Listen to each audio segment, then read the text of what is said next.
c'est l'heure. Debout! Debout, c'est l'heure! Levez-vous donc!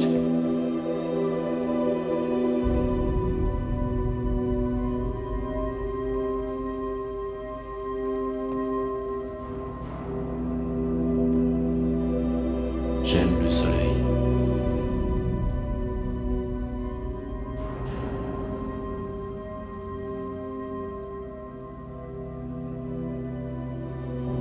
Il fait beau. C'est possible. Voilà une belle journée. Oui. On vous attend.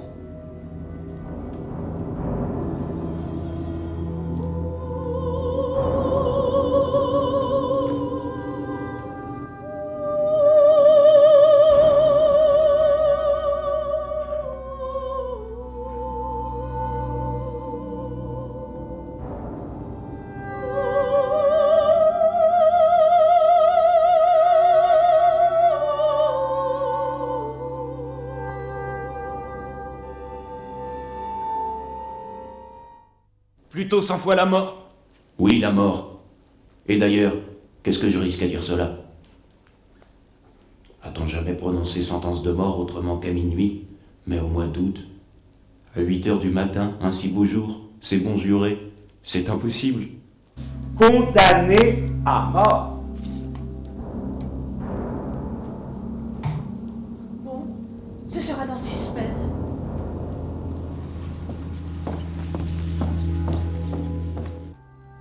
Je ne voudrais pas, monsieur, que vous eussiez à vous plaindre de moi ou de mes subordonnés.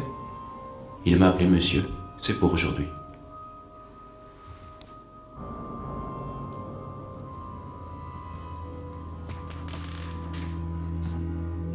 Il importait de me conserver sain et sauf à la place de Grève. Les premiers jours, on me traita avec une douceur qui était horrible. Les égards d'un guichetier sentent l'échafaud. Par bonheur, au bout de peu de jours, l'habitude reprit le dessus. Ils me confondirent avec les autres prisonniers dans une commune brutalité et n'eurent plus de ces distinctions inaccoutumées de politesse qui promettaient sans cesse le bourreau sous les yeux. Ce ne fut pas la seule amélioration. Ma jeunesse, ma docilité, les soins de l'aumônier de la prison, et surtout quelques mots en latin que j'adressais au concierge qui ne les comprit pas m'ouvrirent la promenade une fois par semaine avec les autres détenus et firent disparaître la camisole où j'étais paralysé.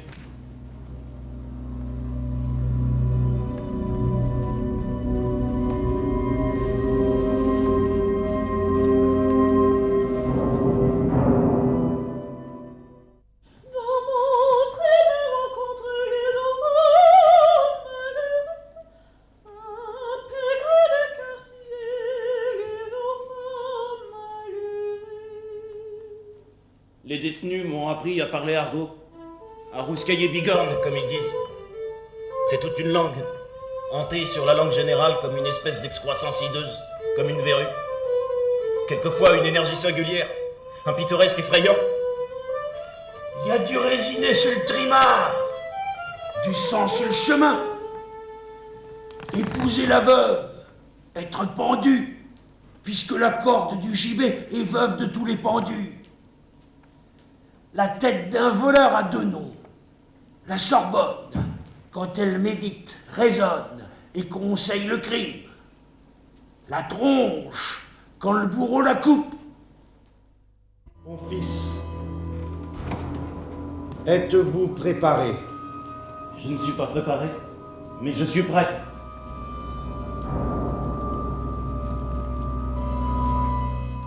J'aurai l'honneur de venir vous chercher dans une demi-heure.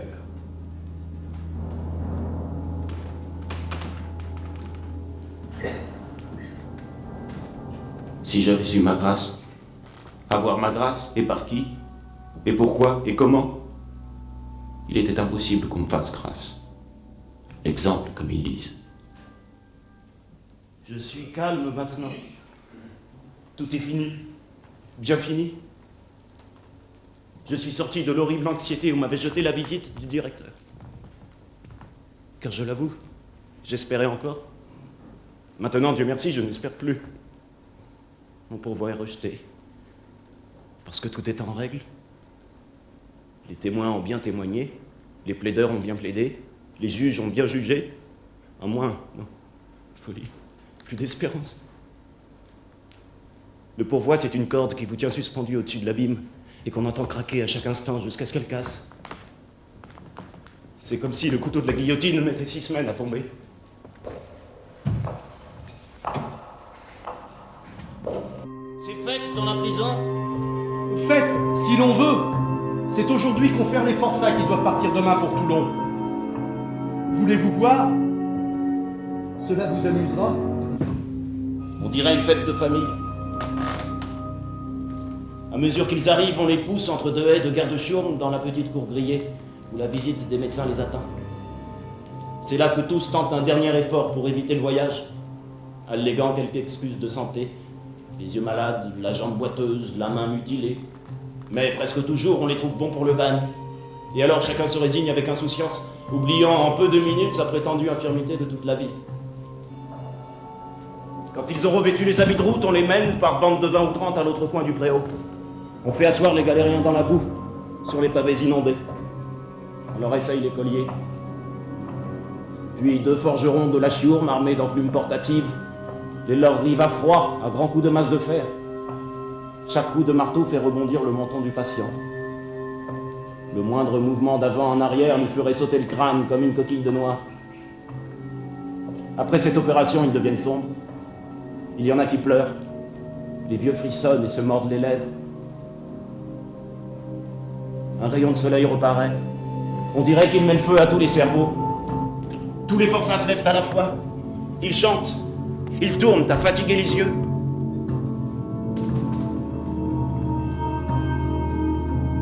Le condamné à mort. Le condamné à mort. Bonsoir. Bonsoir. Le condamné à mort. Il est heureux. Il sera renié. Adieu, camarade. Le condamné à mort. Le condamné à mort. Bonsoir. Le condamné à mort.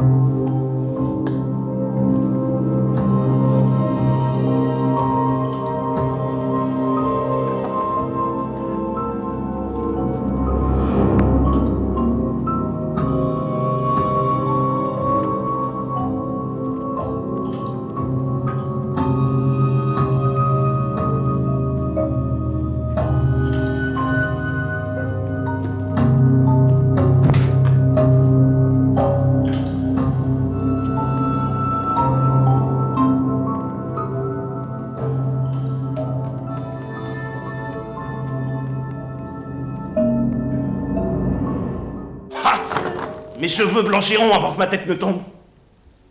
Il paraît qu'il y a une bascule et qu'on vous couche sur le ventre.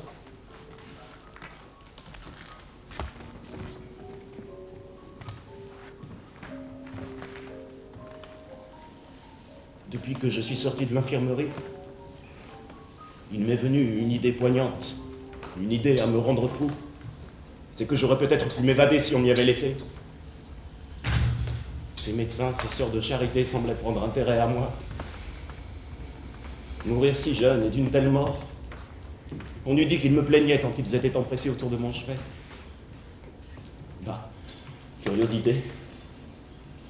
Et puis ces gens qui guérissent vous guérissent bien d'une fièvre, mais non d'une sentence de mort. Et pourtant, cela leur serait si facile. Une porte ouverte. Qu'est-ce que cela leur ferait ? Dautin, 1815. Dautin, celui qui a coupé son frère en quartier et qui allait la nuit dans Paris, jetant la tête dans une fontaine, le tronc dans un égout. Poulain, 1818. Poulain. Celui qui a assassiné sa femme. Jean Martin, 1821. Jean Martin, celui qui a tiré un coup de feu à son père au moment où le vieillard ouvrait une fenêtre. Castin, 1823. Castin, ce médecin qui a empoisonné son ami et qui, le soignant dans cette dernière maladie, au lieu de remède, lui redonnait du poison. Et auprès de cela, Papa Voile, l'horrible fou qui tuait les enfants à coups de couteau sur la tête. Amour pour la vie. Le malheureux ne prenait pas un long engagement. Voilà quels ont été avant moi les hôtes de cette cellule. C'est ici, sur la même dalle où je suis, qu'ils ont pensé leur dernière pensée, ces hommes de meurtre de sang. Monsieur, je vous attends. Hélas, lui et d'autres. Je l'aimais, mon cachot. Je le laisse vide et ouvert, ce qui donne un cachot amer singulier. Au reste, il ne le sera pas longtemps. Ce soir, on y attend quelqu'un, disaient les porte-clés. Un condamné que la cour d'assises est en train de faire à la filet. Me voici transféré, comme dit le procès verbal.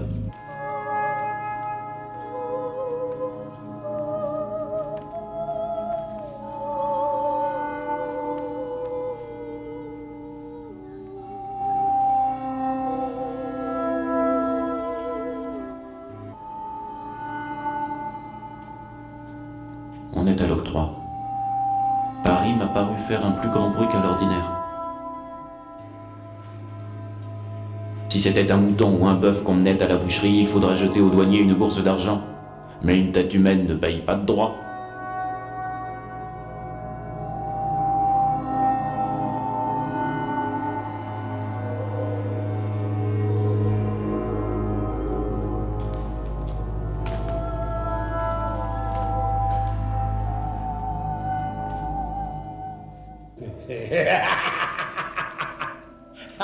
Qui êtes-vous? Une drôle de demande. Un frioche. Un frioche, qu'est-ce que cela veut dire? Voilà, ça veut dire que le tôle jouera au panier avec ma Sorbonne dans 6 semaines, comme il va le faire avec ta tronche dans 6 heures. Et à 9 ans, j'ai commencé à me servir de mes louches. De temps en temps, je vidais une fouilleuse, je filais une pelure. À 10 ans, j'étais un marlou. Un jour, j'avais faim, je donnais un coup de coude dans le carreau d'un boulanger, j'empoignais un pain, et le boulanger m'empoigna. Et je ne mangeais pas le pain, et j'eus les galères à perpétuité. Il fallait m'évader. Et pour cela, je n'avais que 3 murs à percer, 2 chaînes à couper. Et j'avais un clou. Je m'évadais. On tira le canon d'alerte. Car nous autres, nous sommes comme les cardinaux de Rome, habillés de rouge, et l'on tire le canon quand nous partons. Leur poudre alla au moineau. On prenait l'argent, on laissait aller au hasard la bête ou la voiture, et l'on enterrait l'homme sous un arbre, en ayant soin que ses pieds ne sortissent pas. Oh, ma foi, moi, je commençais à vieillir, à n'être plus bon à rien. Mon père a épousé la veuve. Moi, je me retire à l'abbaye de Montaregret. Voilà, camarade.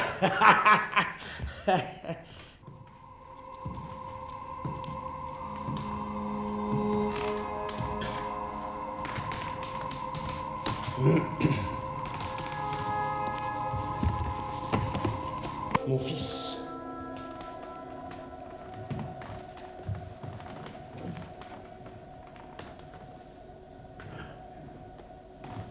Mon fils, croyez-vous en Dieu?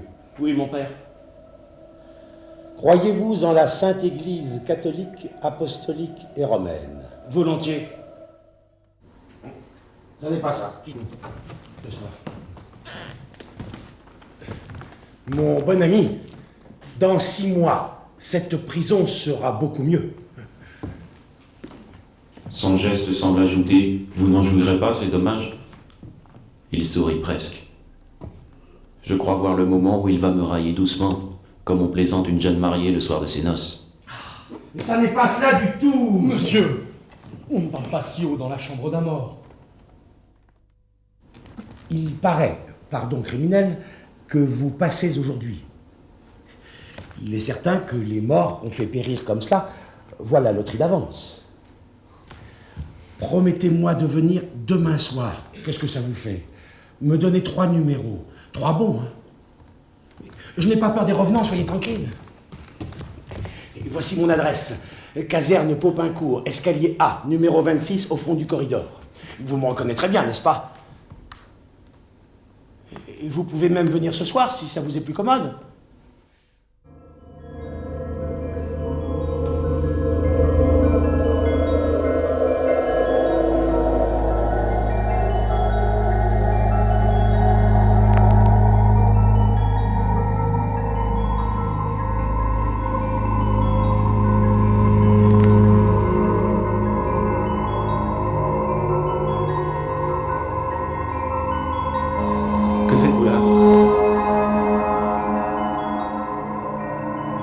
Qui êtes-vous?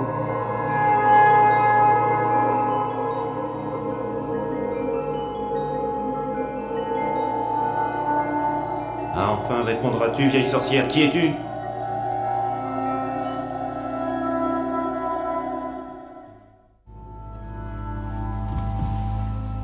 Ai-je dormi longtemps? Vous avez dormi 1 heure. On vous a mené votre enfant. Elle est ici dans la pièce voisine qui vous attend. Oh, ma fille. Je n'ai pas voulu qu'on vous éveillât. Qu'on m'amène ma fille.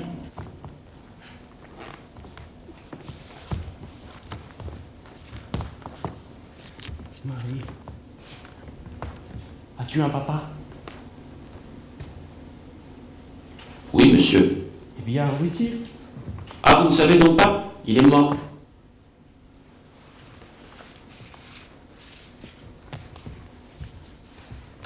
Mort, Marie?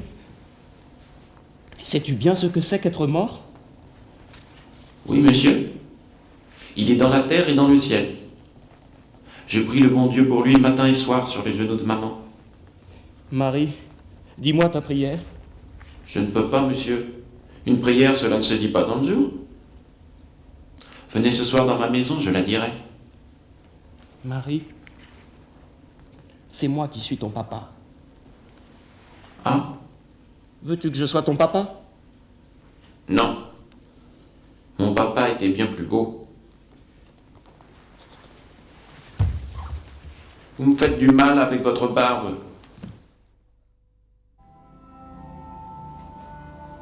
Que ce que j'écris ici puisse être un jour utile à d'autres. Que cela arrête le juge prêt à juger. Que cela sauve des malheureux, innocents ou coupables, de l'agonie à laquelle je suis condamné. Pourquoi? À quoi bon? Qu'importe. Quand ma tête aura été coupée, qu'est-ce que cela me fait qu'on en coupe d'autres? Est-ce que vraiment j'ai pu penser ces folies? Jeter à bas l'échafaud après que j'y aurais monté? Je vous demande un peu ce qui m'en reviendra. Quoi? Le soleil, le printemps, les champs pleins de fleurs, les oiseaux qui s'éveillent le matin, les nuages, les arbres, la nature, la liberté, la vie, tout cela n'est plus à moi. Ah, c'est moi qu'il faudrait sauver. C'est lui, le bourreau.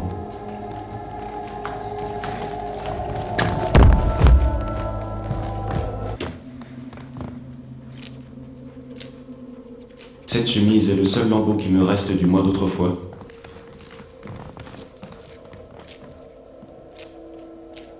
Oh, pardon, monsieur. Est-ce que je vous ai fait mal? Ces bourreaux sont des hommes très doux.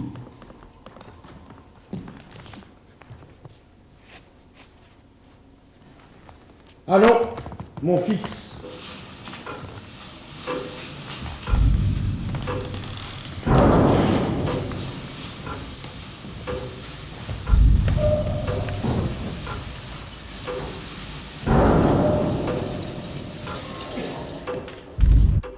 C'est une charrette ordinaire avec un cheval étique et un charretier en sarrau bleu à dessin rouge, comme ceux des maraîchers des environs de Bicêtre. Le gros homme en chapeau à 3 cornes monte le premier. Ils s'assoient tous deux sur la banquette de devant. C'est son tour. Il est monté d'une allure assez ferme. La charrette franchit la grille. Au moment où elle tourne vers le pont au change, la place éclate en bruit, du pavé au toit. Et les ponts et les quais répondent à faire un tremblement de terre. C'est là que le piquet qui attend se rallie à l'escorte. Chapeau bas, comme pour le roi. Il rit horriblement, lui aussi, et il dit au prêtre: Les chapeaux, moi la tête. Ils vont au pas. Le quai aux fleurs en baume, c'est jour de marché. Les marchands ont quitté leur bouquet pour moi. Vis-à-vis, un peu avant la tour carrée qui fait le coin du palais, il y a des cabarets, dont les entresols sont pleins de spectateurs, heureux de leur belle place, surtout des femmes. Des marchands de sang humain crient à tue-tête. Qui veut des places? Qui veut la mienne? La charrette avance. À chaque pas qu'elle fait, la foule se démolit derrière elle et va se reformer plus loin sur d'autres points de son passage. En entrant sur le pont au change, son regard s'arrête sur l'autre quai au-dessus des maisons, à une tour noire, isolée, hérissée de sculptures, au sommet de laquelle on voit deux monstres de pierre assis de profil. Il demande au prêtre. Qu'est-ce que c'est que cette tour? Saint-Jacques-la-Boucherie. C'est le bourreau qui lui a répondu.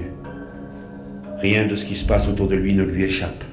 Chacun de ces détails lui apporte sa torture. Vers le milieu de ce pont au change, l'horreur le prend violemment. Il craint de défaillir, dernière vanité. Il prend le crucifix et il le baise. Ayez pitié de moi, ô mon Dieu. Il me semble que dès que mes yeux seront fermés, je verrai une grande clarté et des abîmes de lumière où mon esprit roulera sans fin. Ou bien misérable que je suis, ce sera peut-être un gouffre hideux, profond, dont les parois seront tapissées de ténèbres et où je tomberai sans cesse en voyant des formes remuer dans l'ombre. Tiens, regarde. Le couteau coule mal. Ils vont graisser la rainure avec un bout de chandelle.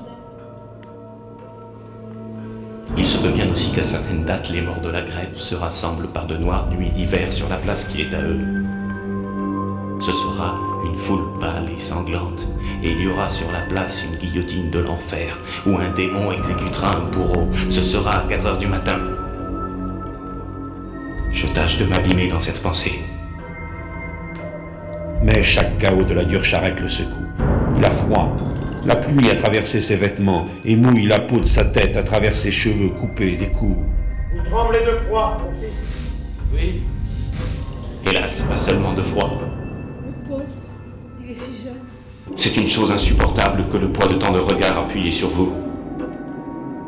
Il vacille sur le banc, ne prêtant même plus d'attention au prêtre et au crucifix. Dans le tumulte qui m'enveloppe, je ne distingue plus les cris de pitié des cris de joie, les rires des plaintes, les voix du bruit. Ses yeux lisent machinalement les enseignes des boutiques. Une fois, l'étrange curiosité lui prend de tourner la tête. La charrette s'arrête subitement et il manque tomber, la face sur les planches. Le prêtre le soutient. Courage!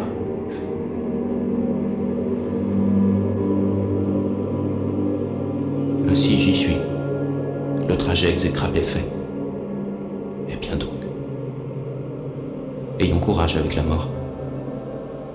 Prenons cette horrible idée à deux mains et considérons-la en face.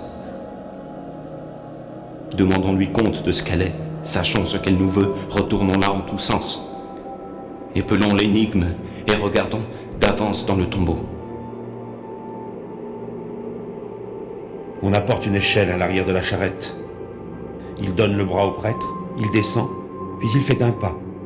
Puis il se retourne pour en faire un autre, et il ne peut. Entre les deux lanternes du quai, il a vu une chose sinistre. Oh, c'est la réalité.